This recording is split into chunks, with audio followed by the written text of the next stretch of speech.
What is good? Osiris here, stuck in the middle. Madison Cawthorn is going to get a talking to from Kevin McCarthy. I bet he is going to get a talking to over this one. Wait until you hear what he said. He's going to get a McCarthy over his latest volatile comment.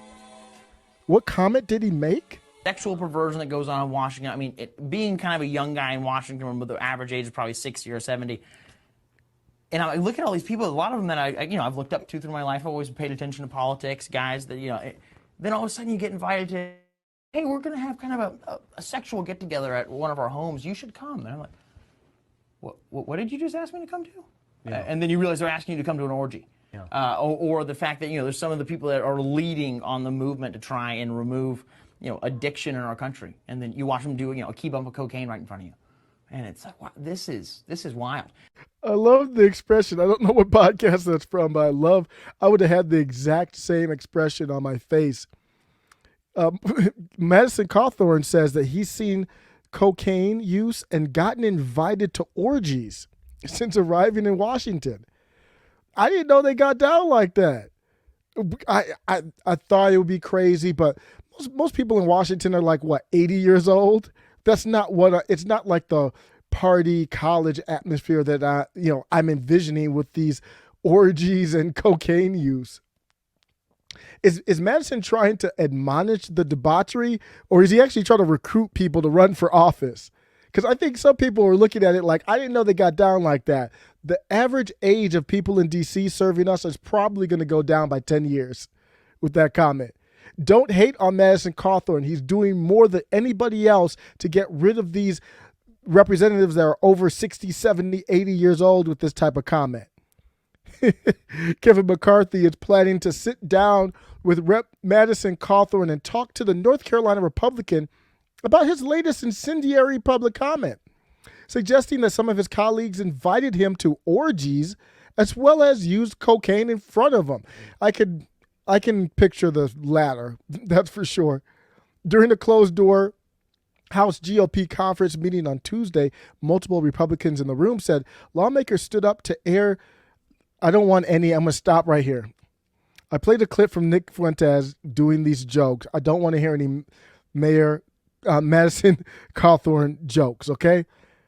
I'm going to skip over that last part there. They wanted to air their anger and frustration over Cawthorn portraying his own colleagues as bacchanalian and sexual deviants. I bet Kevin McCarthy is going to have a talking to him. He's going to be like, number one, where are these orgies happening? Why was I not invited? And how can I get down?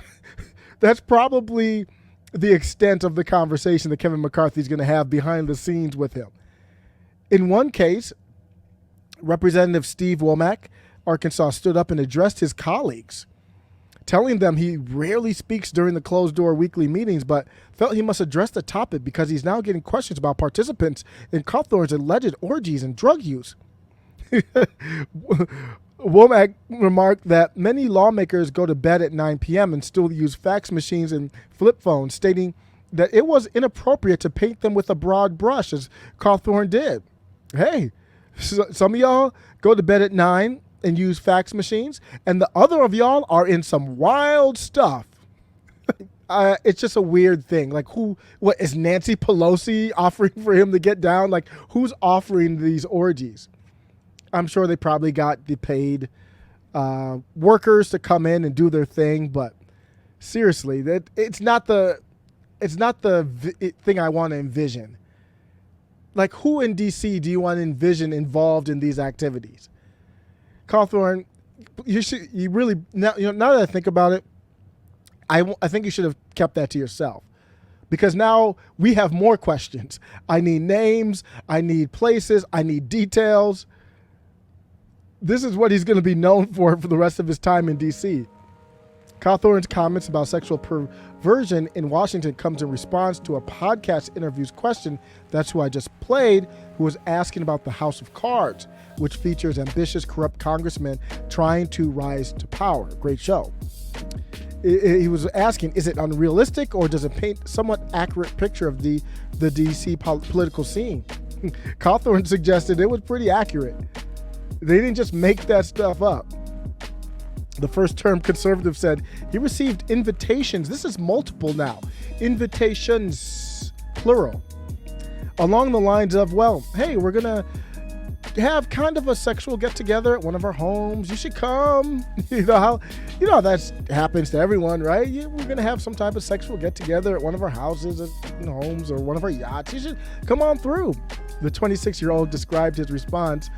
I'm like, what did you just ask me to come to? I love his response, and I love the podcaster's response, too.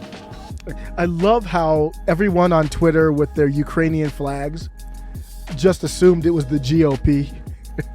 I mean, I'm not going to speak for Madison. He's going to have to explain who did what, who's doing what. But you are a dumbass. You are the king of dumbasses among dumbasses if you think that this type of thing is regulated to any political party. We're talking about real parties here, not political parties. I'm going to end with this. I did the video on Nancy Pelosi where she was asked point blank, should members of Congress not be allowed to sell and flip stock, including their spouses, because you're a public servant? You shouldn't be in D.C. to flip stock, especially when you're Nancy Pelosi, for example, who is the number one legislator in our country. Nancy Pelosi basically was like, F you, we're going to keep doing it because we can. And I was like, that's so hot. That's so sexy. Makes you think, makes you wonder. Let me know what you think. Take care.